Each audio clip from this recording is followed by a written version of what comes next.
بسم الله الرحمن الرحيم وضرب الله مثلا للذين آمنوا امرأة فرعون إذ قالت رب ابن لي عندك بيتا في الجنة ونجني من فرعون وعمله ونجني من القوم الظالمين. بسم الله الرحمن الرحيم. إن الحمد لله نحمده ونستعينه ونستغفره ونعوذ بالله من شرور أنفسنا ومن سيئات أعمالنا. من يهده الله فلا مضل له ومن يضلل فلا هادي له. أشهد أن لا إله إلا الله وحده لا شريك له وأشهد أن محمدا عبده ورسوله أرسله بالهدى ودين الحق ليظهره على الدين كله ولو كره الكافرون. கண்ணியத்திற்குரிய சகோதரிகளே, அன்பான தாய்மார்களே, அல்லாஹ்வுடைய அருளால் ஒரு நல்ல நிகழ்ச்சியிலே உங்களை இந்த ஊரிலே சந்திக்கக்கூடிய வாய்ப்பை அல்லாஹ் ரப்புல் ஆலமீன் ஏற்படுத்தினான். நம்முடைய இந்த அமர்வை அல்லாஹு தஆலா ஏற்று அருள் புரிவானாக. இங்கு வந்திருக்கின்ற உங்கள் அனைவருக்கும் நல்ல இல்மையும் நல்ல அமலையும் உறுதியான ஈமானையும் அழகிய முடிவையும் அல்லாஹுடைய அருளையும் அன்பையும் பெற்ற நல்ல வாழ்க்கையையும் நசீபாக்கி தருவானாக. ஆமீன் யா ரப்பல் ஆலமீன். கண்ணியத்திற்குரிய சகோதரிகளே, இந்த அமர்வுக்காக நாம் எடுத்துக்கொண்ட தலைப்பு மரியமும் ஆசியாவும் எங்கே என்று. தலைப்பை கேட்டவுடன் சிலருக்கு பலவிதமான யோசனைகள் ஏற்பட்டிருக்கலாம்.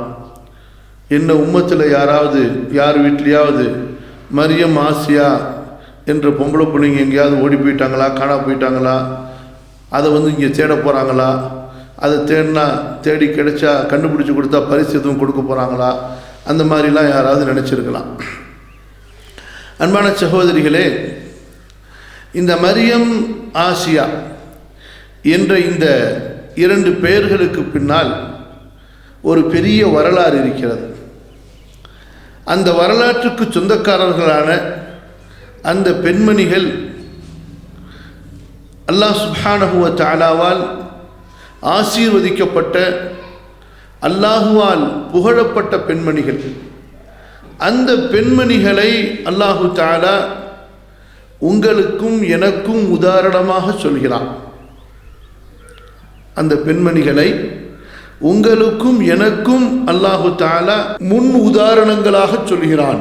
ஒரு முஃமின், ஒரு இறை நம்பிக்கையாளர் ஈமானிலும் ஒழுக்கத்திலும் இறை அச்சத்திலும் இறை வழிபாட்டிலும் எப்படி இருக்க வேண்டும் என்பதற்கு உதாரணங்களாக இந்த இரண்டு பெண்களை அல்லாஹு தஆலா தேர்வு செய்து சொல்கிறான். இவர்களுடைய இந்த முன் உதாரணத்தின் அடிப்படையில் தான், இவர்களுடைய இந்த வாழ்க்கை வெளிச்சத்தின் அடிப்படையில் தான் அல்லாஹுடைய தூதர் ரசூலுல்லாஹ், நமது உயிரினும் மேலான நமது நபி ஸல்லல்லாஹு அலைஹி வஸல்லம் நமது சமுதாயத்து பெண்களை உருவாக்கினார்கள். நமது சமுதாயத்தின் முதல் தலைமுறையினராகிய மூத்த மக்களாகிய நபித்தோழர்கள், பிறகு அவர்களுடைய மாணவர்கள் தாபிஈன் என்று அழைக்கப்படுபவர்கள், இவர்களுடைய காலத்து பெண்கள், அவர்களுடைய பெயர்கள் மாறுபட்டு இருந்தாலும் ஆனால் இந்த மரியம் ஆசியாவுடைய குணத்தில் அவர்கள் இருந்தார்கள். ஆகவே ஒவ்வொரு வீட்டிலும் மரியமும் ஆசியாவும் பிறந்து கொண்டிருந்தார்கள், வளர்ந்து கொண்டிருந்தார்கள், வாழ்ந்து கொண்டிருந்தார்கள். நான் சொல்வது உங்களுக்கு புரிகிறதா? அந்த மரியமையும் ஆசியாவையும் தான் நாம் தேடி இந்த இடத்திலே அமர்ந்திருக்கிறோம். பெயர்கள் மாறுபடலாம். நீங்கள் விரும்பிய பெயர்களை உங்களுக்கு எடுத்துக்கொள்ளலாம், உங்களுடைய பிள்ளைகளுக்கு நீங்கள் சூட்டலாம். ஆனால்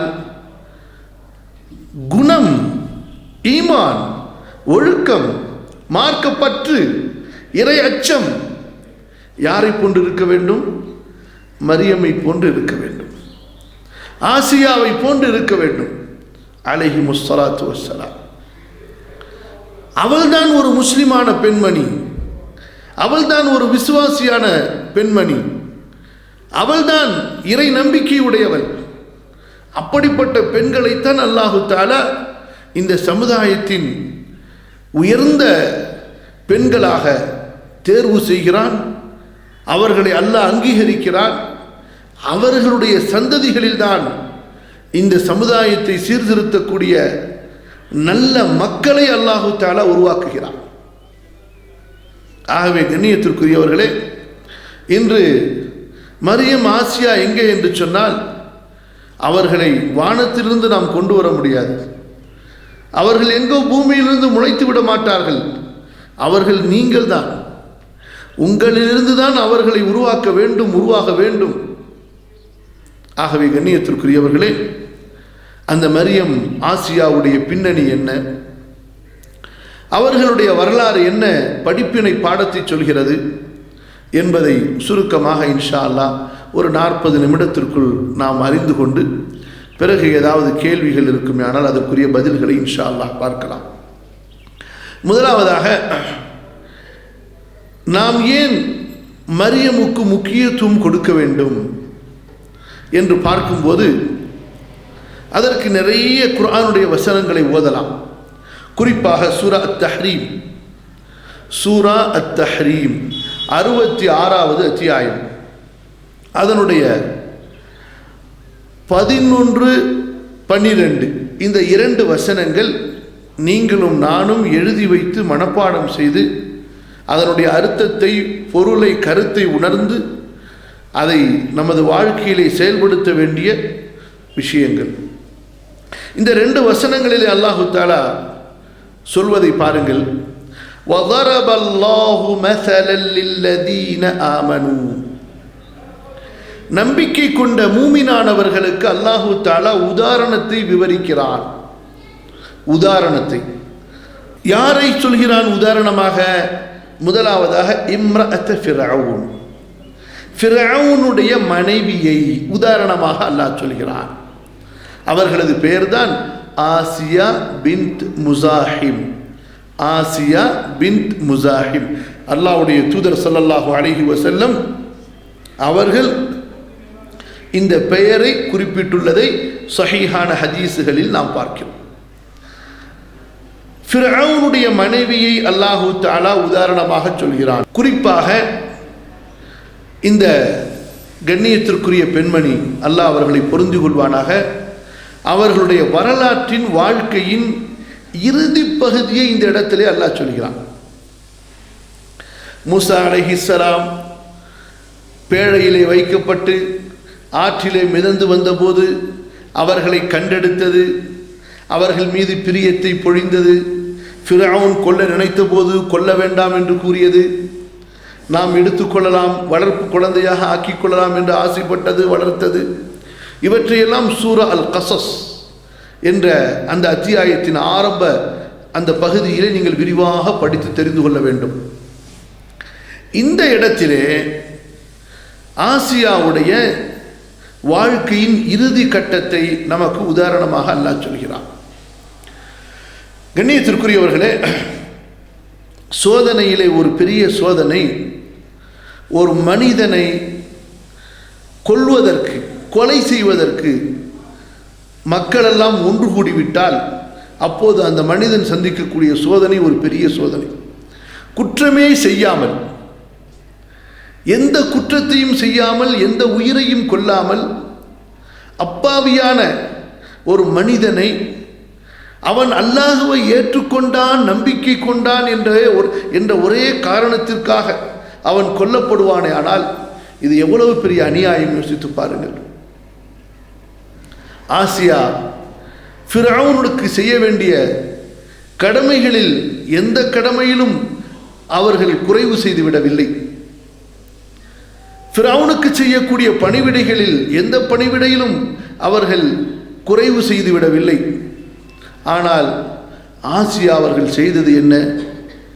உனக்கும் எனக்கும் ரப்பாகிய அந்த அல்லாஹுதான் எனது இறைவன். நான் உன்னை ஈமான் கொள்ள மாட்டேன், அல்லாஹுவை ஈமான் கொண்டேன் என்று சொன்னதுதான் ஒரே காரணம். ஈமான், இறை நம்பிக்கை, அல்லாஹுவை ரப்பாக ஏற்றுக்கொண்டார்கள். இதுதான் ஃபிரௌன் அவர்களிடத்திலே பார்த்த குற்றம். வேறு எந்த குற்றத்தையும் அவனால் காண முடியவில்லை. இது குற்றமா அன்பானவர்களை யோசித்து பாருங்கள். அல்லாஹுவை ரப் என்று ஏற்றுக்கொண்ட ஒரே காரணத்திற்காக ஃபிரௌனால் கொடுமைப்படுத்தப்படுகிறார்கள், இம்சை, அடித்து துன்புறுத்தப்படுகிறார்கள். இறுதியாக தப்சீர்களிலே பார்க்கிறோம், பொதுவாக ஒரு ஆண் சோதனைகளை தாங்கிக் கொள்கிறான் என்றால் அவனிடத்திலே கொஞ்சம் வீரம் இருக்கும், உடலிலே வலிமை இருக்கும். ஒரு பெண் பலவீனமான படைப்பு, மென்மையான படைப்பு. ஒரு ஆண் தாங்கிக் கொள்ளக்கூடிய சிரமங்களை ஒரு பெண்ணால் தாங்கிக் கொள்ள முடியாது. இருந்தும் ஃபிரௌனுடைய அத்தனை கொடுமைகளையும் அல்லாஹ் ஒருவனுக்காக சகித்துக் கொள்கிறார்கள், தாங்கிக் கொள்கிறார்கள். இறுதியாக ஃபிரௌன், இந்த ஆசியா என்னை நம்பிக்கை கொள்ளவில்லை, என்னை நிராகரித்து விட்டால், மூசாவுடைய கடவுளை ரப்பாக இறைவனாக ஏற்றுக்கொண்டால், எனவே இனி இவளை கொலை செய்து விடுங்கள் என்பதாக தன்னுடைய பணியாட்களுக்கு அவன் கட்டளை போடுகிறான். அந்த கொலை எப்படிப்பட்ட கொலை? உள்ளங்கள் நடுங்குகின்ற கொலை. நெஞ்சம் தொண்டை குழிக்குள் வந்துவிடும், கண்கள் பிதுங்கிவிடும், கேட்பவர்களுடைய உள்ளங்கள் எல்லாம் நடுங்கக்கூடிய ஒரு கொலை. அந்த கொலை சாதாரணமாக வாளை எடுத்து தலையை சீவி விடுவதல்ல, கத்தியால் குத்தி விடுவதல்ல. அவர்களை ஒரு மலை சரிவுக்கு கீழே படுக்க வைக்கப்படுகிறது. பெரிய அந்த மலை உச்சியில் இருக்கக்கூடிய ஒரு பெரிய பாறை, அந்த பாறையை ஏற்பாடு செய்யப்பட்டு அந்த பாறை உருட்டிவிட்டால் நேரடியாக அந்த பெண்மணியின் உடலை சிதைத்து நசுக்கி சாகடிக்கக்கூடிய அந்த ஏற்பாட்டிலே அந்த பெண் அங்கே படுக்க வைக்கப்படுகிறார். அந்த காட்சியை கொஞ்சம் கண்ணுக்கு முன்னால் கொண்டு வந்து நிறுத்தி பாருங்கள். எப்படிப்பட்ட ஒரு காட்சியாக இருக்கும்? ஒரு பெண் கைகாலெல்லாம் கட்டப்பட்டு மலை குன்றின் ஓரத்திலே படுக்க வைக்கப்படுகிறாள். அவளுக்கு மேலே பல ஆட்கள் ஏறி அந்த பாறையை தயார் செய்து அந்த பாறையை உருட்டுவதற்காக நிற்கிறார்கள். கண்ணால் காண்பிக்கப்படுகிறது. எப்படி இருக்கும் அந்த காட்சி? ஒரு சின்ன ஒரு கல் அடியை தாங்க முடியுமா? உயரத்திலிருந்து நமது தலையிலோ கையிலோ உடம்பிலோ உயரத்திலிருந்து விழக்கூடிய ஒரு கல்லுடைய வலியை நம்மால் தாங்க முடியாது. ஒரு பெரிய பாறை உருட்டி விடப்படுகிறது. அது இன்னும் சில நிமிடங்களில் என் தலையை சுக்குநூறாக்கப் போகிறது, என் உடலை சிதைக்கப் போகிறது. இதை பார்க்கிறார்கள். அன்பான சகோதரிகளே, இதுதான் ஈமானுக்குள்ள டெஸ்ட், ஈமானுக்குள்ள சோதனை. எல்லாம் கவனமாக கேட்குறீங்களா? இன்று அல்லாஹ் பாதுகாக்க வேண்டும், அல்லாஹ் நமக்கு அருள் புரிய வேண்டும்.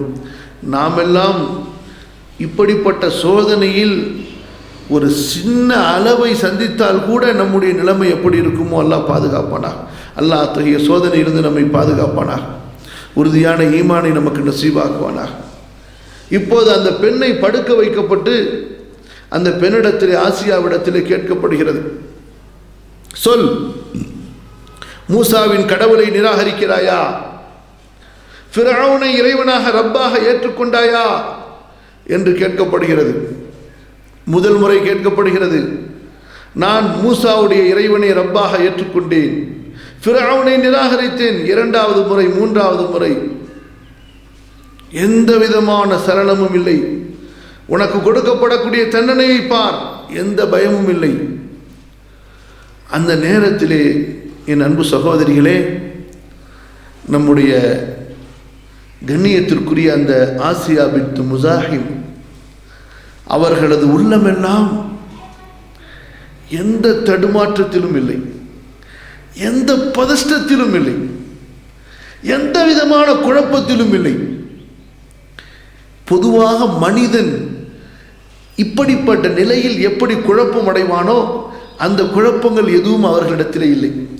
பொதுவாக நாம் என்ன சொல்வோம், அல்லாஹ் என்னை கடைசியில் இப்படி கைவிட போறியே, எடுத்தோன்னு வாயில் வர்றது, நான் எப்படியெல்லாம் உனக்காக வேண்டி கஷ்டப்பட்ட இபாதத்து பண்ண, நான் எப்படியெல்லாம் உன்னை ஏற்றுக்கொண்டு உனக்காக எவ்வளவு சிரமங்களை தாங்கி கொண்டிருந்தேன், என்னை கடைசி வரைக்கும் காப்பாற்றலையே, நீனு கடைசியில் இப்படிப்பட்ட ஒரு அதாபுல கொண்டு வந்து விட்டுட்டியே, என் மேலே உனக்கு இறக்க, என் மேலே கருணை இல்லையா, நீ என்னை பாதுகாக்க மாட்டாயா, நீ எனக்கு உதவ மாட்டாயா, நான் என்ன தப்பு செஞ்சேன் உனக்கு என்றெல்லாம் பொதுவாக பேசுவார்களா இல்லையா சொல்லுங்கள். சின்ன சின்ன சோதனை வந்து விட்டாலே அல்லாஹுவை குறை பேசக்கூடியவர்களைத்தான் பார்க்கிறோம்.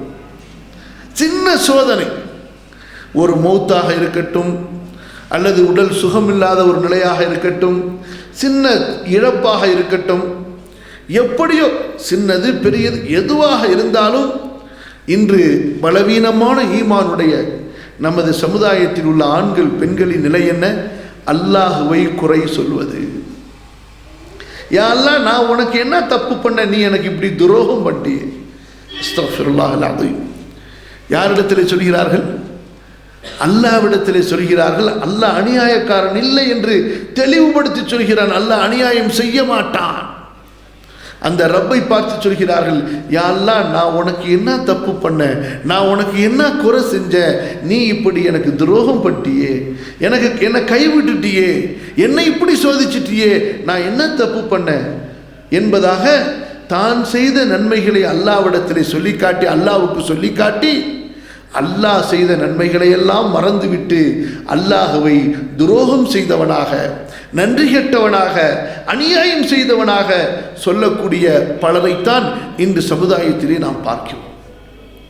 இப்படிப்பட்டவர்களிலிருந்து அப்பாற்பட்டு தனித்து நிற்கிறார்கள் இந்த பெண்மணி ஆசியா பின்த் முஸாஹிம்.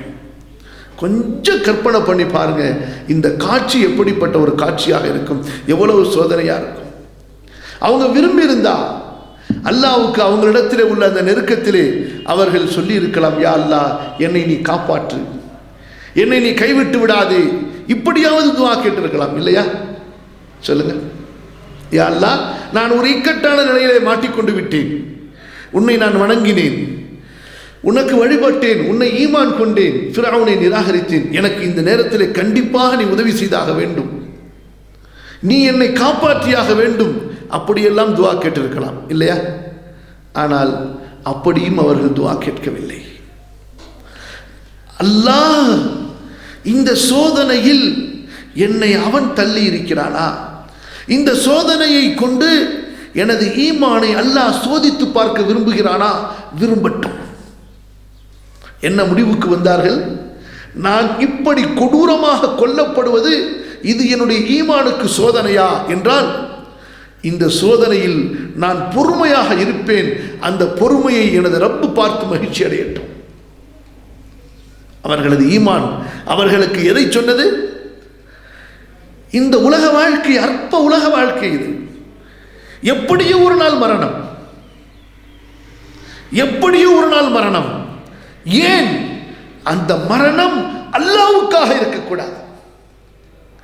இந்த சோதனையிலிருந்து அல்லாஹ் நாடினால் அவன் நம்மை காப்பாற்றலாம்.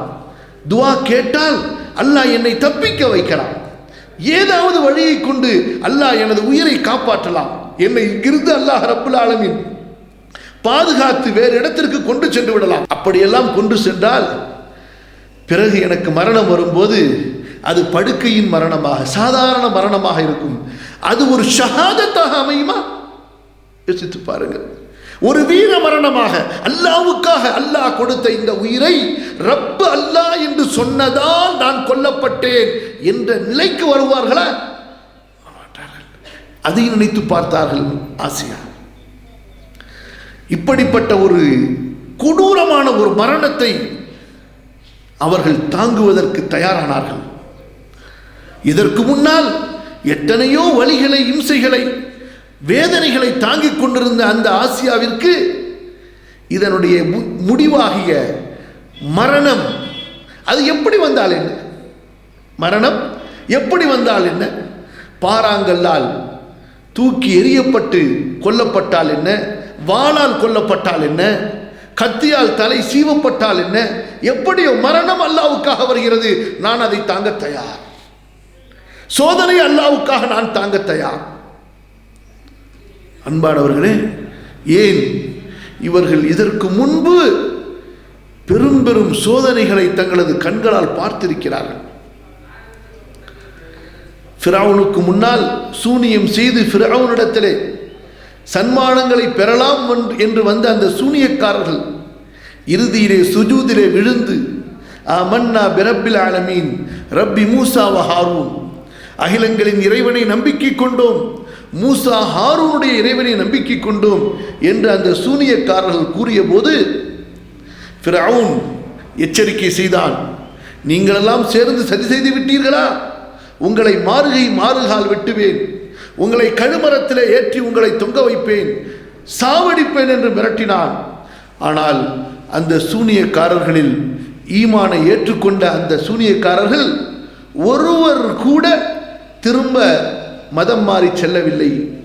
அத்தனை பேருடைய மாறுகால் வெட்டப்பட்டது, ஈட்டியிலே குத்தப்பட்டு கழுமரத்திலே தொங்கவிடப்பட்டார்கள். தண்ணீரின்றி பசியோடு தாகத்தோடு துடிதுடித்து அவர்கள் அங்கே இறந்தார்களே தவிர ஒருவர் கூட ஈமானை விடவில்லை. இத்தகைய சோதனைகளை ஏற்கனவே ஆசியா அவர்கள் பார்த்திருக்கிறார்கள். தனக்கு முன்னால் ஈமான் கொண்டவர்கள் எப்படியெல்லாம் துன்புறுத்தப்பட்டிருக்கிறார்கள் என்பதை பார்த்திருந்த அந்த ஆசியாவிற்கு அந்த மூமின்களில் ஒருத்தியாக நான் ஏன் ஆகக்கூடாது என்ற ஆசை, அந்த ஈமானிய உணர்வு அவர்களையும் அதே ஈமானுடைய பாதையிலே இப்படிப்பட்ட ஒரு கோரமான மரணத்தை தாங்கிக் கொள்வதற்குரிய துணிவை கொடுத்தது. இங்கே ஒரு விஷயத்தை விளங்க வேண்டும் சகோதரிகளே. நாம் நல்லவர்களை பார்ப்பதில்லை, நல்லவர்களை பற்றி பேசுவதில்லை, நல்லவர்களின் வரலாறுகளை படிப்பதில்லை. எனவேதான் நல்லவர்களில் ஒருவராக நாம் ஆக வேண்டும் என்று ஆசைப்படுவதில்லை. நாம் உலக மக்களை பார்க்கிறோம், செல்வந்தர்களை, உலகத்தின் வசதி உடையவர்களை பார்க்கிறோம். காசு, பணம், புகழ், பதவி இதில் உள்ள மக்களை பார்க்கிறோம், அவர்களை பற்றி பேசுகிறோம். அவர்களை போன்று நாமும் ஆக வேண்டும் என்று விரும்புகிறோம், ஆசைப்படுகிறோம்.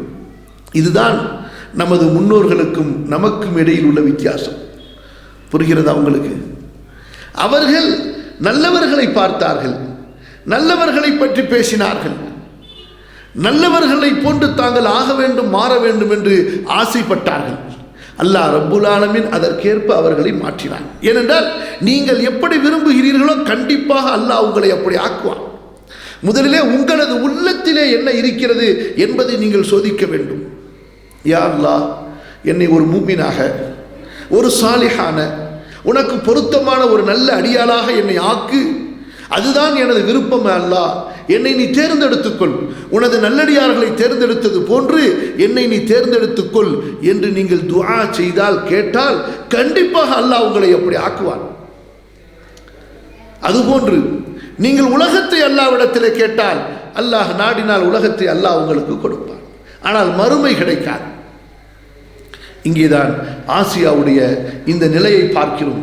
இப்படிப்பட்ட சோதனைகளை எல்லாம் ஃபிரௌனுடைய அந்த ஆரம்ப காலத்திலே அவர்கள் பார்த்தவர்கள் உள்ளத்தை திடப்படுத்தி கொண்டார்கள், பலப்படுத்தி கொண்டார்கள், தடுமாறவில்லை. கேட்க கேட்க அவர்களது வாயிலிருந்து வந்த பதில் என்ன? கஃபர்து பி ஃபிரௌன், ஃபிரௌனை நிராகரித்தேன், ஆமன்து பில்லாஹ், அல்லாஹ்வை நம்பிக்கை கொண்டேன். இந்த நேரத்தில் தான் ஆசியா கடைசியாக அல்லாஹ்விடத்திலே கரம் ஏந்துகிறார்கள். கடைசியாக அல்லாஹ்விடத்திலே கரம் ஏந்துகிறார்கள். எதற்காக, எப்படி கரம் ஏந்துகிறார்கள்? இந்த சூழ்நிலையில் உலகத்தில் உள்ளவர்கள் கேட்கின்ற அந்த துஆக்களுக்கெல்லாம் அப்பாற்பட்டு, இப்படிப்பட்ட ஒரு தருணத்திலே சாதாரண மனிதர்கள் என்னென்ன விரும்புவார்களோ அதற்கெல்லாம் அப்பாற்பட்டு அந்த பெண்மணி கேட்கக்கூடிய துஆ சகோதரிகளே, அதுதான் அல்லாஹ்வுடைய வேதங்களில் மிக சிறந்த வேதமாகிய அல் குர்ஆனிலே, அல்லாஹ்வுடைய நபிமார்களில் சிறந்த நபியாகிய முஹம்மதுடைய உம்மத்துக்கு கொடுக்கப்பட்ட அந்த குர்ஆனிலே அல்லாஹ்வுடைய தொழுகையில் ஓதப்படுகின்ற வேத வசனங்களில் அவர்களை நினைவு கூறும்படி செய்தது. நினைத்து பாருங்கள், தொழுகையில் அல்லாஹுவை நினைவு கூறப்பட வேண்டிய அந்த இடத்தில் அல்லாஹுவின் வேதத்திலே ஆசியா பின்த் முஸாஹிமை நாம் நினைவு கூறுகிறோம், அல்லாஹ்வுக்கு முன்னால் நின்றவர்களாக, பணிந்தவர்களாக. ஏன்? இந்த துஆ, அதைத்தான் அல்லாஹ் சொல்லி காட்டுகின்றான். قالت رب ابن لي عندك بيتا في الجنة ونجني من فرعون وعمله ونجني من القوم الظالمين. அல்லாஹ்விடத்திலே கையேந்தி கேட்கிறார்கள். என்ன? அல்லாஹ்வே, ரப்பி, என் இறைவா, எனக்கு சொர்க்கத்தில் ஒரு வீட்டை கட்டு, என்னை அங்கே அழைத்துக்கொள். பிரார்த்தனை பாருங்கள், சொர்க்கத்தின் மீது இருந்த நம்பிக்கை அவர்களை அப்படி கேட்க சொன்னது. நமக்கு இந்த உலக வாழ்க்கையின் மீது இருக்கக்கூடிய ஆசை, இந்த உலக வாழ்க்கையின் மீது இருக்கக்கூடிய பற்று, ஆகிரத்திலே நமக்கு இருக்கக்கூடிய பற்றின்மை, பலவீனமான நம்பிக்கை நம்மை மறுமையின் பக்கம் தேட்டம் உள்ளவர்களாக ஆக்கவில்லை. மறுமையிலே ஆசையற்றவர்களாக இருக்கிறோம், துன்யாவிலே ஆசையுடையவர்களாக இருக்கிறோம். அதனால தான் பெரும்பாலும் பாருங்க, நான் குறை சொல்றேன்னு நினைத்து கொள்ளாதீங்க.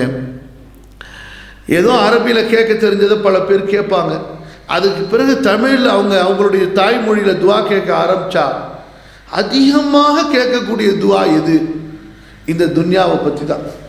யா அல்லாஹ், எனக்கு அதை கொடு, இதை கொடு, அப்படி கொடு, இப்படி கொடு, என் கணவனுக்கு அதை கொடு, என் பிள்ளைகளுக்கு இதை கொடு, இப்படியே துன்யாவை கேட்டுக்கிட்டே இருப்பாங்க.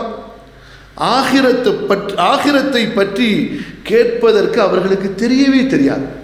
பல சகோதர சகோதரிகளை பார்த்திருக்கிறோம், உங்களது மறுமைக்காக நீங்கள் என்ன கேட்கிறீர்கள் துஆ என்று கேட்டால் அவர்களுக்கு சொல்லவே தெரியாது. மறுமைக்காக என்ன நீங்கள் துஆ கேட்கிறீர்கள் என்று கேட்டால் சொல்ல தெரியாது. துன்யாவுக்காக என்ன கேட்கிறீர்கள் என்றால் அங்கும் அவர்களுக்கு கேட்க தெரிவது என்னவென்றால் துன்யாவை மட்டும்தான் கேட்க தெரியுமே தவிர துன்யாவை ஆகிரத்துக்காக எப்படி கேட்பது என்பதும் தெரியாது. இப்படி ஒன்று ஆகிரத்தை பற்றி கேட்க தெரியாது, துன்யாவை பற்றி கேட்க தெரியும். அந்த துன்யாவையும் துன்யாவுக்காக கேட்க தெரியுமே தவிர துன்யாவை எப்படி ஆகிரத்துக்காக கேட்பது என்பதும் தெரியாமல் இருக்கிறார்கள். இங்கே இந்த பெண் கேட்கக்கூடிய துஆவை பாருங்கள். ரப்பி இப்னி லீ இன்தக பைத்தன் ஃபில் ஜன்னah, என் இறைவா, எனக்கு சொர்க்கத்திலே ஒரு வீடு வேண்டும், அவ்வளவுதான்.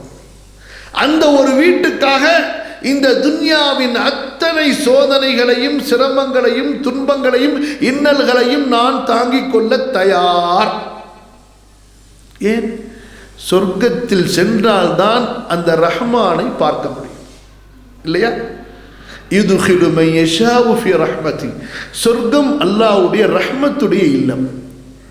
சொர்க்கம் அல்லாஹுடைய அருள் அன்புடைய இல்லம்.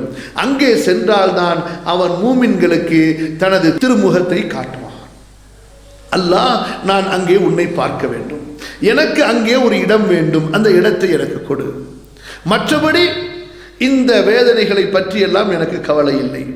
பிறகு சொன்னார்கள், வனஜ்ஜினி மின் ஃபிரௌன வஅமலிஹி, இந்த ஃபிரௌனிடமிருந்தும் அவனுடைய செயலில் இருந்தும் என்னை நீ பாதுகாத்துக்கொள். வனஜ்ஜினி மினல் கௌமில் ஸாலிமீன், அநியாயக்காரர்களுடைய இந்த அநியாயத்திலிருந்து என்னை நீ ஈடேற்றம் படுத்திக்கொள். இந்த துஆவை அல்லாஹ்விடத்திலே ஓதுகிறார்கள். ஷஹாதத்துடைய அந்த தேட்டம், அல்லாஹ்வுக்காக உயிரை கொடுக்க வேண்டும் என்ற அந்த வீரம் அந்த பெண்மணி இடத்திலே, அல்லாஹ், மறுமைதான் எனக்கு வேண்டும், இந்த துன்யாவிலே எனது உயிர் போவதை பற்றி எனக்கு கவலை இல்லை. இந்த துஆவை கேட்கிறார்கள்.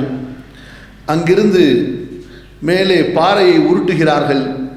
அல்லாஹ் சுப்ஹானஹு வ தஆலா இந்த இடைப்பட்ட நேரத்திலே மலக்குக்கு கட்டளையிட்டான், அவர்களுடைய உயிரை வாங்கிவிடுங்கள் என்று. அவர்களுடைய உயிர் வாங்கப்படுகிறது.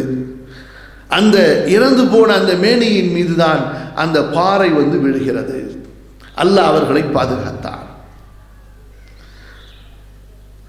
கொஞ்சம் யோசித்து பாருங்கள், ஒரு முஃமினான ஒரு தியாகியான ஒரு பெண்மணியின் உடல், ஆனால் உயிர் பிரிந்தது அவர்களுக்கு தெரியாது. யாருக்கு? அங்கு அவர்களை வேதனை செய்வதற்காக இருந்த ஃபிரௌனுடைய அந்த சிப்பாய்களுக்கு, இராணுவத்தினருக்கு ஆசியா இறந்து விட்டார், இறந்துவிட்ட அந்த உடலின் மீதுதான் இந்த கல் விழப்போகிறது என்பது தெரியாது. அல்லாஹ்க்கு மட்டும் தெரியும். நமக்கு முஃபஸ்ஸிர்கள் தஃப்சீர்களுடைய அறிவிப்புகளின் மூலமாக, நபிமார்களின் அறிவிப்புகளின் மூலமாக நாம் இதை தெரிந்து கொள்கிறோம். யோசித்து பாருங்கள், ஒரு இறை நம்பிக்கையுடைய ஒரு முஃமினான தக்வா உள்ள அல்லாஹ்வை திருப்திப்படுத்திய ஒரு பெண்மணியின் உடல் அங்கே அந்த பாறையால் சிதைக்கப்படுகிறது, சின்ன பின்னமாக்கப்படுகிறது. அதை பற்றி கவலை இல்லை. ஏன்? இது அல்லாஹ்வுக்காக. அல்லாஹ்வுடைய தூதர் ஸல்லல்லாஹு அலைஹி வஸல்லம் என்ன சொன்னார்கள்? அல்லாஹ்வுடைய பாதையிலே கொல்லப்பட்ட ஒரு முஃமின், ஆணாக இருக்கட்டும் பெண்ணாக இருக்கட்டும், நாளை மறுமையிலே எழுப்பப்படும் போது அவன் எப்படி எழுப்பப்படுவான் தெரியுமா? அவனுடைய காயத்திலிருந்து இரத்தம் பீரிட்டு வந்து கொண்டிருக்கும். நிறம் இரத்தத்தின் நிறமாக இருக்கும். வாசனையோ கஸ்தூரியின் வாசனையாக இருக்கும். அல்லாஹ்வுடைய தூதர் ஸல்லல்லாஹு அலைஹி வஸல்லம் சொன்னார்கள், ஒரு ஷஹீது கொல்லப்பட்டு விட்டால் அவரை குளிப்பாட்டாதீர்கள், அவருடைய அந்த இரத்த காயங்களோடு கஃனிட்டு அவரை அடக்கம் செய்யுங்கள், அந்த இரத்த காயங்களை கழுவாதீர்கள். நாளை மறுமையிலே வரும் பொழுது அந்த இரத்தங்களோடு, பசுமையான அந்த இரத்தங்களோடு அவர் வருவார். எனவேதான் நபியினுடைய மனைவிமார்கள் அல்லாஹ்வுடைய பாதையிலே ஜிஹாதிலே கலந்து கொண்டார்கள். சஹாபிய பெண்மணிகள் தங்களது கணவன்மார்களோடு ஜிஹாதிலே கலந்து கொண்டார்கள். சில நேரங்களில் சூழ்நிலை ஏற்பட்டால் வாளெடுத்தும் அவர்கள் எதிரிகளுக்கு முன்னால் நின்று போரும் செய்திருக்கிறார்கள். உம்மு அமாராவுடைய சம்பவத்தை உஹது போரின் போது நீங்கள் படித்து பாருங்கள். ஹுனைன் போரிலே படித்து பாருங்கள். உம்மு சுலைமுடைய வரலாறை படித்து பாருங்கள். ரசூலுல்லாஹி ஸல்லல்லாஹு ஹுனைன் போரில் தனியாக மாட்டிக்கிட்டாங்க. அங்கே உம்மு சுலைம் ஒரு கத்தியை எடுத்துக்கிட்டு சுற்றி சுற்றி வர்றாங்க. ரசூலுல்லாஹ் கேட்குறாங்க, உம்மு சுலைம் என்ன இது கத்தியோட தனியாக அவர்களே, எந்த எதிரியாவது நெருங்கி விட்டால் கிழித்து விடுவேன் என்று சொல்கிறார்கள். யோசித்து பாருங்கள் சகோதரிகளே, இதான் அந்த ஈமான். அல்லாஹ்விடத்தில் துஆ செய்கிறார்கள். அல்லாஹ் அவர்களது உயிரை எடுத்துக்கொள்கிறான். அந்த உடலின் மீது அந்த பாறை விழுந்து அந்த உடல் சின்ன பின்னமாக சிதைக்கப்படுகிறது. ஒரு மூமினுடைய உடல், ஒரு தக்வா உள்ள ஒரு பெண்மணியினுடைய உடல் அல்லாஹ்வுடைய பாதையிலே அல்லாஹ்வுக்காக இப்படிப்பட்ட ஒரு சோதனைகளை எதிர்கொள்கிறது. கண்ணியத்திற்குரிய சகோதரிகளே, இங்கேதான் ஆசியாவுடைய ஈமானை அல்லாஹு தஆலா நமக்கு உதாரணமாக சொல்கிறான். ஆண்கள் பெண்கள் என்று எல்லோருக்கும் அல்லாஹ் நமக்கு உதாரணமாக சொல்கிறான். இவர்களுடைய இந்த சம்பவத்திலே நமக்குள்ள படிப்பினைகள் என்ன? நாம் பெற வேண்டிய படிப்பினைகள் என்ன? ஒன்று, குறித்துக் கொள்ளுங்கள், மனதிலே பதிய வைத்துக் கொள்ளுங்கள். என் சகோதரிகளே, ஒரு உண்மையான மூமினாக வாழ்வதற்கு, ஒரு உண்மையான ஒரு முஃமினாக வாழ்வதற்கு முதலில் உங்களது உள்ளத்திலே கொள்கை உறுதி வேண்டும். அதைத்தான் ஆசியாவுடைய வாழ்க்கையிலே நாம் பார்க்கிறோம்.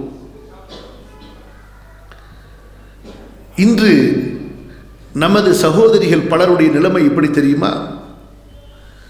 சாதகமான சூழ்நிலையாக இருந்தால் தொழுவார்கள், ஹிஜாப் போடுவார்கள், மார்க்கத்தை பேணுவார்கள். கொஞ்சம் பாதகமான சூழ்நிலையாக இருந்தால் கொஞ்சம் கொஞ்சமாக மார்க்கத்தை விட்டு கழண்டு கொண்டே வருவார்கள். எப்படி பாம்பு தனது சட்டையிலிருந்து கழண்டு கொண்டு வருகிறதோ, தனது சட்டையை கழட்டுகின்றதோ, அதுபோன்று மார்க்கத்தை கழட்டி கொண்டே வருவார்கள். பிறகு மார்க்கத்திற்கும் அவர்களுக்கும் எந்த சம்பந்தமும் தொடர்பும் இல்லாமல் ஆகிவிடும். யாராவது பார்த்து கேட்டால், என்னம்மா நீங்களா இப்படி இருந்தீங்களே இப்போ இப்படி இருக்கிறீங்களே, அது அந்த சூழ்நிலைங்க. இப்போ நான் இருக்கிற சூழ்நிலை வேறங்க.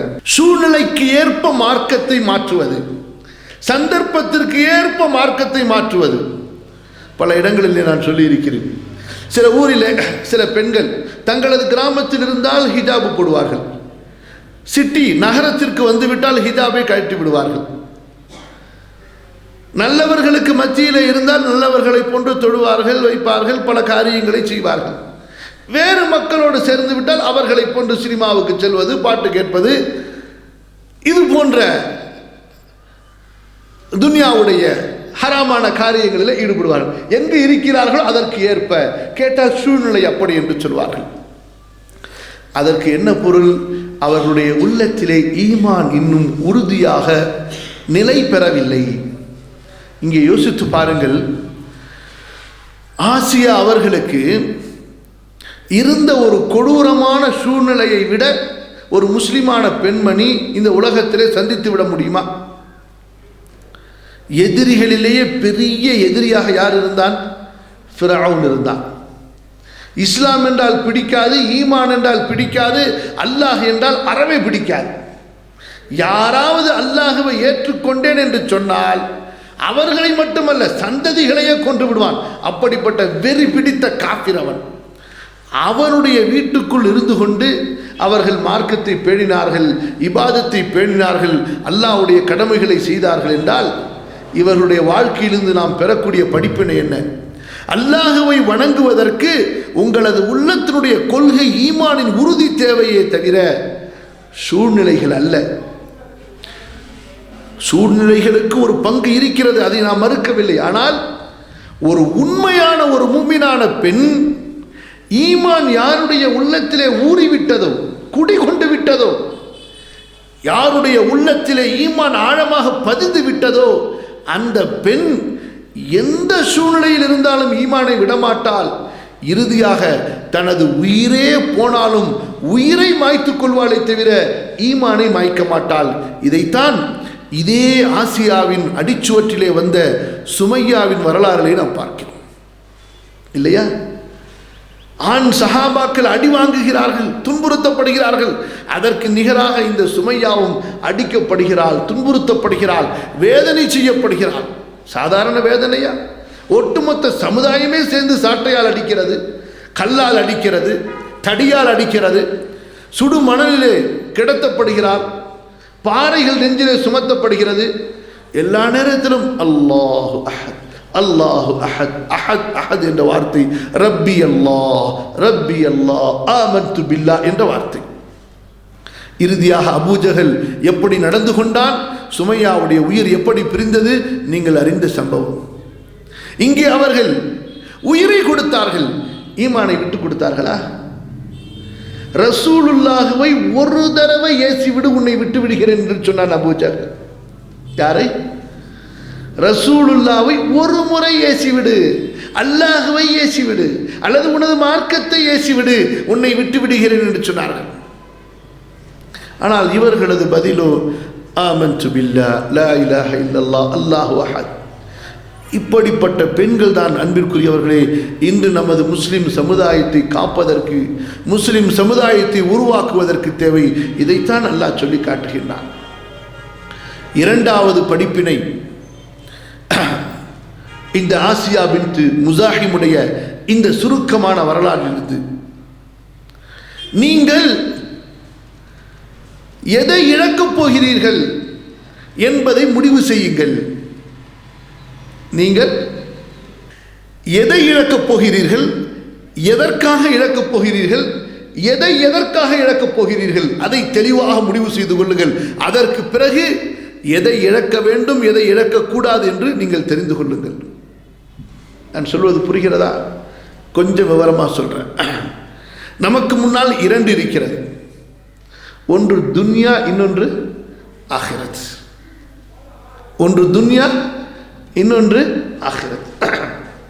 நீங்கள் ஆகிரத்துக்காக துன்யாவை இழக்கப் போகிறீர்களா, அல்லது துன்யாவுக்காக ஆகிரத்தை இழக்கப் போகிறீர்களா? புரியுதுங்களா? இரண்டு விஷயங்கள் அல்லாஹ் நமக்கு முன்னால் வைத்திருக்கிறான். நீ எதை தேர்ந்தெடுக்கப் போகிறாய்? துன்யாவை தேர்ந்தெடுத்து மறுமையை இழக்கப் போகிறாயா, அல்லது மறுமையை தேர்ந்தெடுத்து துன்யாவை இழக்கப் போகிறாயா? நீ யோசித்துக்கொள், சிந்திக்க வேண்டும். இந்த உலகம் எத்தனை நாளைக்கு, எத்தனை காலத்திற்கு? இங்கு இருந்தவர்கள், முந்தைய நூற்றாண்டில் இருந்தவர்கள் இப்போது இருக்கிறார்களா? இப்போது இருக்கக்கூடிய நாம் அடுத்து இருப்போமா? கபரை நோக்கி நகர்ந்து கொண்டே இருக்கிறோம், நகரவில்லை, ஓடிக்கொண்டே இருக்கிறோம். மரணம் நம்மை விரட்டி கொண்டே இருக்கிறது. அப்படி என்றால் அற்பகால இந்த துன்யாவுடைய வாழ்க்கைக்காக நிரந்தரமான ஆகிரத்தை, மறுமையை ஒருவன் இழந்தால் அவனை விட புத்தி கெட்டவன் யாராக இருக்க முடியும்? ஆகவேதான் உலக வாழ்க்கைக்காக மறுமையை துறந்தவர்கள், மறுமையை விற்றவர்களை பார்த்து அல்லாஹ் முட்டாள்கள் என்று சொல்கிறான். அவர்களது வியாபாரம் நஷ்டமான வியாபாரம் என்று சொல்கிறான். அவர்கள் தோற்றுவிட்டவர்கள் என்று சொல்கிறான். ஆனால் யார் ஆகிரத்துக்காக துன்யாவை விட்டார்களோ பரவாயில்லை. ஏன்? ஆகிரத்து நிரந்தரமானது. ஆகிரத்து தான் உண்மையான இன்பம், அங்கேதான் உண்மையான மகிழ்ச்சி, அதுதான் உண்மையான வெற்றி என்று புரிந்து கொண்டு ஆகிரத்துக்காக துன்யாவை துறந்தார்களோ அவர்களை அல்லாஹு தஆலா வெற்றியாளர்கள் என்று குறிப்பிடுகின்றார். ஆசியாவுடைய இந்த சம்பவம் நமக்கு இந்த படிப்பினையைத்தான் நமக்கு தருகிறது. அவர்கள் ஆகிரத்துக்காக துன்யாவை இழந்தார்கள். அல்லாஹ் ரப்புல் ஆலமீன் அவர்களை தன்னுடைய நல்லடியார்களிலே அங்கீகரித்து ஏற்றுக்கொண்டான், பொருந்தி கொண்டான். சொர்க்கம் உண்டு என்று அவனுடைய குர்ஆனிலே வாக்களித்து விட்டான் அல்லாஹ் தஆலா. ஆகவே சகோதரிகளே, இங்கே நாம் எடுத்துக்கொள்ள வேண்டிய முக்கிய படிப்பினை, இன்று நமக்கு முன்னால் இந்த சோதனை வந்து கொண்டே இருக்கும். மார்க்கமா உலகமா? உலகமா மறுமையா? அல்லாஹ்வுடைய கட்டளையா மன விருப்பமா? இது நமக்கு முன்னால் நமது வாழ்க்கையிலே காலை மாலை இரவு பகல் என்று இந்த சோதனை வந்து கொண்டே இருக்கும். இதுதான் சோதனை. முதலிலே வணக்க வழிபாடுகள், வணக்க வழிபாட்டிலே நாம் ஓரளவுக்கு பயிற்சி எடுத்ததற்கு பிறகு அடுத்த சோதனை ஈமானுக்கு வரும். பலரை பார்க்கிறோம், தொழுகையுடைய நேரத்தில் வந்து சரியா தக்பீர் கட்டி தொழுதுடுவாங்க. அல்லாஹ்வுடைய கடமைகள் 5 கடமைகளை சரியா செய்து கொண்டே இருப்பாங்க. அடுத்து அல்லாஹ் தஆலா அவங்களை சோதிப்பான். ஏன்னா சோதிக்காமல் அல்லாஹ் ஏற்றுக்கொள்ள மாட்டான். அலிஃப் லாம் மீம் அஹஸிபன் நாசு அன் யுத்ரகு அன் யகூலு ஆமன்னா வஹும் லா யுஃப்தனூன். சோதிக்காமல் நாம் உங்களை மூமின்களாக ஏற்றுக்கொள்வோமா? நீங்கள் மூமின்கள் என்று சொல்லிவிட்டால் நீங்கள் சோதிக்கப்படாமல் இருந்து விடுவீர்கள் என்று எண்ணிக்கொண்டீர்களா? வலகத் ஃபதன்னல் லதீன மின் கப்லிஹிம், முந்தி உள்ளவர்களை கண்டிப்பாக சோதித்தோம். ஃபலயஅலமன்னல்லாஹு அல்லதீன ஸதகு வலயஅலமன்னல் காதிபீன். சூரா அன்கபூத்துடைய முதல் வசனங்கள். கண்டிப்பாக முந்தியவர்களை சோதித்தோம். உண்மையாளர்கள் யார், பொய்யர்கள் யார் என்று பிரித்து அறிந்துவிட விரும்புகிறோம். அப்ப ஈமானுடைய சோதனை தான் இந்த சோதனை. நீ மார்க்கத்தை தேர்ந்தெடுக்கப் போகிறாயா அல்லது உனது விருப்பத்தை தேர்ந்தெடுக்கப் போகிறாயா? கணவனின் கட்டளையா அல்லாஹ்வின் கட்டளையா? தாயின் கட்டளையா அல்லாஹ்வின் கட்டளையா? இந்த துன்யாவின் லாபமா அல்லது மார்க்க ஒழுக்கமா? இப்படி சோதனை மேல் சோதனை வந்து கொண்டே இருக்கும். ஈமானுடைய சோதனை. அதற்குத்தான் ஆசியாவுடைய பாடத்தை அல்லாஹ் ரப்புல் ஆலமீன் நமக்கு தருகிறான். நீ துன்யாவை இழப்பதிலே, கவனித்து கேளுங்கள், துன்யாவை இழப்பதிலே எந்த சலனமும் பட்டுவிடாதே. துன்யா போகிறதே என்று அது கடைசியாக உயிரே போனாலும் பரவாயில்லை, நீ தயாராக இரு முஃமினே. ஆகிரத்தை மட்டும் நீ விட்டுவிடாதே. மறுமையில் குறைவு ஏற்படுவதை நீ பொறுத்து கொள்ளாதே. துன்யாவே அழிந்து போனாலும் சரி, அதை பற்றி கவலைப்படாதே. நம்ம எப்படி இன்று ஆகிரத்து கொஞ்சமல்ல, மொத்தமா போனா கூட பரவாயில்லை, துன்யால கொஞ்சம் கூட குறையிறதுக்கு நம்மிலே பலருக்கு அங்கே இஷ்டமில்லை. அப்படி துன்யா உள்ளத்தின் நெஞ்சத்தின் அத்தனை பாகங்களையும் கவ்வி பிடித்து கொண்டிருக்கிறது. வேட்டையாடக்கூடிய புலி, சிறுத்தை, சிங்கம் தனது வேட்டையை கப்பி பிடிச்சிருக்கிற மாதிரி துன்யாவை நம்ம கப்பி பிடிச்சிருக்கிறோம். அல்லாஹ் பாதுகாக்கணும். அதனால தான் எங்க ரெண்டுத்துக்கும் மோதல் வருகிறதோ அங்க ஆகிரத்தை விட்டுறோம், துன்யாவை தூக்கிட்டு போயிடுறோம். அல்லாஹ் சொல்றான், பல் துஸிரூனல் ஹயாத துன்யா, நீங்கள் துன்யாவுக்குத்தானே முக்கியத்துவம் கொடுக்கிறீர்கள், நீங்கள் துன்யாவுக்குத்தானே முன்னுரிமை கொடுக்கிறீர்கள், நீங்கள் துன்யாவை தானே விரும்புகிறீர்கள், நீங்கள் துன்யாவை தானே தேர்ந்தெடுக்கிறீர்கள். பல் துஸிரூனல் ஹயாத துன்யா. மூன்றாவது படிப்பினை, சோதனையின் போது என்ன செய்ய போகிறாய்? சோதனை இது எப்படிப்பட்ட சோதனை? உனக்கே, உனது உயிருக்கே ஒரு சோதனை வந்து விடும்போது, உனது மார்க்கத்தை தேர்ந்தெடுத்து மார்க்கத்திலே நீ மரணிக்கப் போகிறாயா, அல்லது அச்சுறுத்தலுக்கு பயந்து மார்க்கத்தை விட்டு விட்டு காஃபிராகி விடப் போகிறாயா? நான் சொல்வது புரிகிறதா? உனக்கு உனது உயிருக்கு அச்சுறுத்தல் வருகிறது, அந்த அச்சுறுத்தல் நேரத்திலே உயிருக்கு பயந்து மார்க்கத்தை விடப் போகிறாயா, அல்லது உயிரை விட்டு மார்க்கத்தை பற்றி பிடிக்கப் போகிறாயா? அதுதான் ஆசியா ரலியல்லாஹு அன்ஹா அவர்களுடைய வாழ்க்கையிலிருந்து நாம் ஒரு முக்கிய படிப்பினையாக பார்க்கிறோம். இதைத்தான் அல்லாஹ்வுடைய தூதர் ஸல்லல்லாஹு அலைஹி வஸல்லம் சொன்னார்கள். இமாம் புகாரி ரஹிமஹுல்லாஹ் அறிவிப்பு செய்கிறார்கள், 3 தன்மைகள் இருந்தால், எத்தனை தன்மைகள்? 3 தன்மைகள் இருந்தால் ஈமானுடைய சுவை உங்களுக்கு தெரியும். நாக்கு நல்லா இருந்தால் உணவுடைய சுவை தெரியும் இல்லையா?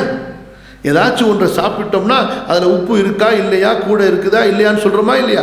அதே நாக்கு செத்து போனவங்க, காய்ச்சலாக இருக்கிறவங்க, உடம்பு சரியில்லாமல் உள்ளவர்கள், அவர்களால் அதை சொல்ல முடியுமா? மரத்து போயிருக்கும், சொல்ல முடியாது. நபி அவர்கள் சொன்னார்கள், 3 தன்மைகள் உங்களிடத்தில் இருந்தால் ஈமானுடைய ஹலாவத் உங்களுக்கு கிடைக்கும். ஒன்று என்ன?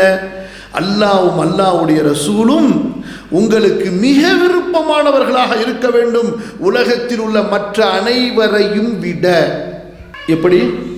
அல்லாஹ்வும் ரசூலும் மற்ற அனைவரையும் விட உங்களுக்கு மிக விருப்பம் உள்ளவர்களாக இருக்க வேண்டும். இதை உணர வேண்டும் சகோதரிகளே. அல்லாஹ்வின் மீது உள்ள அன்பை நீங்கள் அல்லாஹ்விடத்திலே சொல்லுங்கள், யா அல்லாஹ், நான் உன்னை நேசிக்கிறேன், உனது தூதரை நேசிக்கிறேன், உனது மார்க்கத்தை நேசிக்கிறேன், அல்லாஹ் நீ என்னை நேசிப்பாயாக, உனது மஹப்பத்தை எனக்கு கொடு, உன்னை பிரியத்தோடு பயத்தோடு வணங்கக்கூடிய தௌஃபீக்கை எனக்கு கொடு என்று அல்லாஹ்விடத்திலே கேளுங்கள், மன்றாடுங்கள், துஆ கேளுங்கள் அல்லாஹ்விடத்திலே. அந்த அன்பை உணருங்கள். அல்லாஹ் உங்களை நேசிக்கிறான், நீங்கள் அல்லாஹ்வை நேசிக்க வேண்டும், அல்லாஹ்வை நேசிக்கிறீர்கள் என்ற அந்த ஈமானை, சுவையை, அந்த மஹப்பத்தை உணருங்கள். இரண்டாவது சொன்னார்கள் ரசூலுல்லாஹி ஸல்லல்லாஹு அலைஹி வஸல்லம், உனது சகோதரனுக்கு, உனது சகோதரிக்கு நீ விரும்ப வேண்டும் எதை உனக்காக விரும்புகிறாயோ, பிறருக்கு நீ விரும்பு எதை உனக்கு விரும்புகிறாயோ. மூன்றாவது சொன்னார்கள், இறை நிராகரிப்பிலே திரும்புவதை பயப்பட வேண்டும், வெறுக்க வேண்டும். எப்படி நெருப்பில் போடப்படுவதை வெறுப்பாயோ அது போன்று, நெருப்பில் போடப்பட்டு எரிக்கப்படுவதை எப்படி நீ வெறுப்பாயோ அந்த வெறுப்பு உனக்கு ஷிர்கின் மீது, குஃப்ரின் மீது இருக்க வேண்டும். அதைத்தான் இங்கே நாம் ஆசியாவுடைய வரலாற்றிலே படிக்கின்றோம். அந்த ஷிர்க், அந்த குஃபுர் அவர்களுக்கு எவ்வளவு வெறுப்பாக இருந்தது. ஆகவேதான்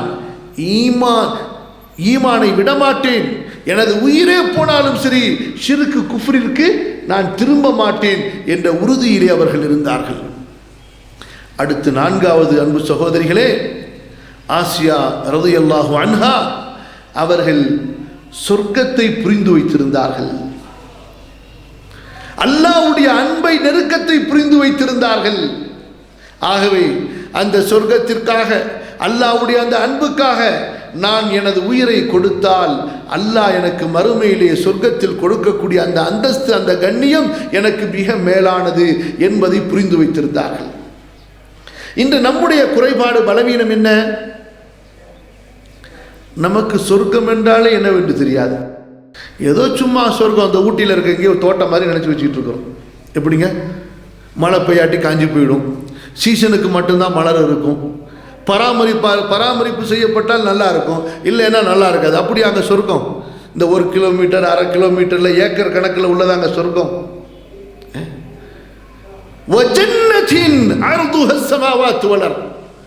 அந்த ஒரு சொர்க்கத்துடைய அகலம் 7 வானங்களை விட 7 பூமிகளை விட விசாலமானது.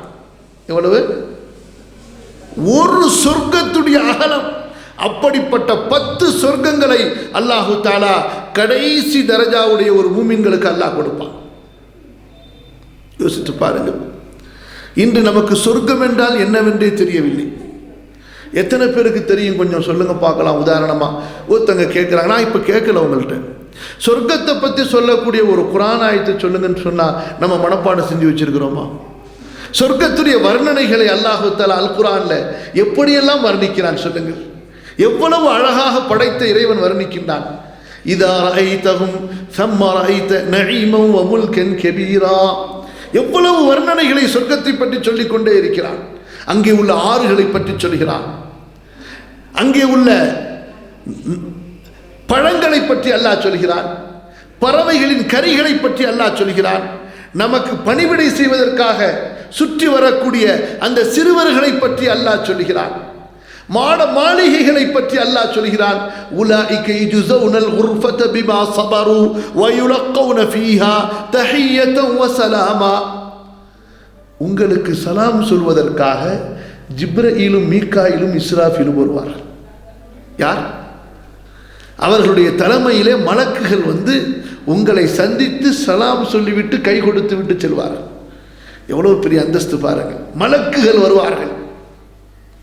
அவ்வளவு பெரிய அந்த சொர்க்கத்தின் அருமையை இன்று மூமின்களாகிய நாம் நம்மிலே பலர் அறியாதவர்களாக, அதை பற்றியே கவனமில்லாதவர்களாக இருக்கிறோம். இங்கேதான் முன்பு சொன்ன அந்த ஒரு விஷயத்தோடு இதை உணர்ந்து பாருங்கள். அல்லாஹ்விடத்திலே எதையோ கேட்டு அழுகிறோம், துன்யாவின் தேவைகளிலே. ஒவ்வொரு நாளும் கவனித்து கேளுங்கள், ஒவ்வொரு நாளும் ஒரே ஒரு முறையாவது 24 மணி நேரத்தில் ஒரே ஒரு முறையாவது ஒரே ஒரு வார்த்தையில் யா அல்லாஹ் எனக்கு சொர்க்கத்தை கொடு, நரகத்தை விட்டு என்னை பாதுகாத்துக்கொள் என்று அழுது அல்லாஹ்விடத்தில் கேட்கிறோம். உங்களுக்கு எது எவ்வளவு தேவையோ அதை அவ்வளவு அதிகம் கேட்பீர்கள், இல்லையா? இல்லையாம்மா? உங்களுக்கு எது எவ்வளவு தேவையோ அதை அவ்வளவு அதிகம் கேட்பீர்கள். இன்று நாம் சொர்க்கத்தை கேட்பது எப்படி தெரியுமா? அது என்னமோ நமக்கு தேவையில்லாத விஷயம் மாதிரியும், கிடைச்சா ஏதோ பரவாயில்லை, நாளில் ஒன்று கிடைச்சிச்சு மாதிரியும். அப்படித்தானே சொர்க்கத்தை கேட்கும்போது நமது ஈடுபாடு இருக்கிறது. யா அல்லாஹ் எனக்கு சொர்க்கம் வேண்டும், அதிலிருந்து என்னை மஹ்ரூமாக்கி விடாதே, நரகத்தை நான் பயப்படுகிறேன், நரகத்தில் என்னை தூக்கி எறிந்து விடாதே, என்னை நரகத்தில் நுழைத்து விடாதே, யா அல்லாஹ் எனக்கு சொர்க்கத்தை நசீபாக்கு என்று கதறுகிறோமா? யோசித்து பாருங்கள். கண் கலங்குகிறோமா? துன்யாவை கேட்டு எவ்வளவு கண் கலங்குறோம், அழுகிறோம். அல்லாஹ்விடத்தில் சொர்க்கத்தை கேட்டு கலங்குறோமா? இங்கே ஆசியாவின் வரலாறிலே நாம் இதைத்தான் பார்க்கிறோம். சொர்க்கத்தின் மதிப்பு அவர்களிடத்தில் இருந்தது, சொர்க்கத்தை புரிந்து வைத்திருந்தார்கள். எனவே இந்த துன்யாவுடைய சிரமங்கள், அது சிரமத்திலேயே உச்சக்கட்ட சிரமம், கொடூர கொலை, அதையும் தாங்கிக் கொள்ள ரெடியாகிவிட்டார்கள். ஏன்? இதற்கு பதிலாக கிடைக்கப் போவது எது? சொர்க்கம். அல்லாஹ்வுடைய நபி நமது தூதர் ஸல்லல்லாஹு அலைஹி வஸல்லம் சொன்னார்கள், இதைத்தான் எல்லா நபிமார்களும் சொல்லி இருப்பார்கள். வல மௌதிஉ கதமின் ஃபில் ஜன்னதி கைரும் மின துன்யா வ மா அலைஹா. இமாம் புகாரி ரஹிமஹுல்லாஹ் அறிவிப்பு செய்கிறார்கள், துன்யாவிலே ஒரு பாதம் அளவு உங்களுக்கு இடம் கிடைத்து விட்டாலே அதுவே உலகத்தை விட சிறந்தது. எவ்வளவு?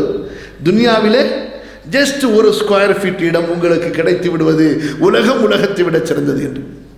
ஆகவே அன்பான தாய்மார்களே, சகோதரிகளே, ஆசியா பின்த் முஸாஹிம் ரலியல்லாஹு அன்ஹா அலைஹி ஸலாத்து வஸ்ஸலாம் அவர்களை உதாரணமாக அல்லாஹ் நமக்கு சொல்கிறானே, அதிலிருந்து இத்தனை பாடங்களை, படிப்பினைகளை நாம் பெறுகிறோம். அந்த பெண்மணிகளாக நமது சமுதாயத்தின் பெண்மணிகள் உருவாக வேண்டும்.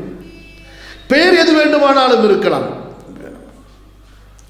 பெயர் எது வேண்டுமானாலும் இருக்கலாம், எந்த ஊரில் வேண்டுமானாலும் அவர்கள் பிறந்திருக்கலாம், எந்த மொழி வேண்டுமானாலும் அவர்கள் பேசிக்கொண்டிருக்கலாம். ஆனால் சகோதரியே, நீ ஒரு மூமினான பெண்ணா? நீ அல்லாஹ்வை நம்பிக்கை கொண்டு அல்லாஹ்வுக்கு கீழ்ப்படியக்கூடிய ஒரு முஸ்லிமான பெண்ணா? உன்னுடைய அஹ்லாக், உன்னுடைய குணங்கள் ஆசியாவின் குணத்தை போன்றிருக்க வேண்டும். உனக்கு உதாரணம் இந்த உலக பெண்மணிகள் அல்ல.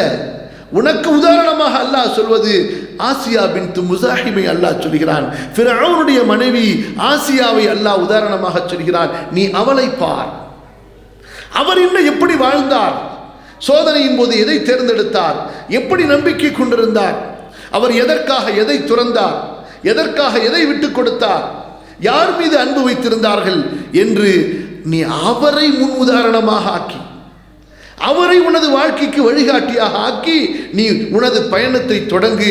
உனது பயணத்திலே நீ பயணித்து செல். யாரை பார்த்து விடாதே, இந்த உலக பெண்மணிகளை, உலக பெண்களை பார்த்து விடாதே. கோடீஸ்வர பெண்களை, இந்த உலகத்தின் அழகிகளை, இந்த உலகத்தின் செல்வ செழிப்பு பெற்றவர்களை, இந்த உலகத்தின் நகை அலங்காரங்களை பெற்றவர்களை, ஆடை ஆபரணங்களை பெற்றவர்களை, இந்த உலகத்தில் மாளிகைகளிலே வசிக்கக்கூடிய பெண்களை பார்த்து விடாதே. உனக்கு வழிகாட்டி, உனக்கு உதாரணம் ஆசியா அல்லாஹ் சொல்கிறான். ஆகவே கண்ணியத்திற்குரியவர்களே, அந்த ஒரு பாதை தான் நம்முடைய பாதை. அவர்கள்தான் எனக்கும் உங்களுக்கும் உதாரணம். அவர்களுடைய இந்த பரிசுத்தமான வாழ்க்கையிலிருந்து இத்தகைய ஈமானுடைய படிப்பினைகளை, பாடங்களை நாம் பெற வேண்டியிருக்கிறது. அல்லாஹ் சுப்ஹானஹு வ தஆலா எனக்கும் உங்களுக்கும் அந்த நல்ல ஈமானை தந்தருள்வானாக.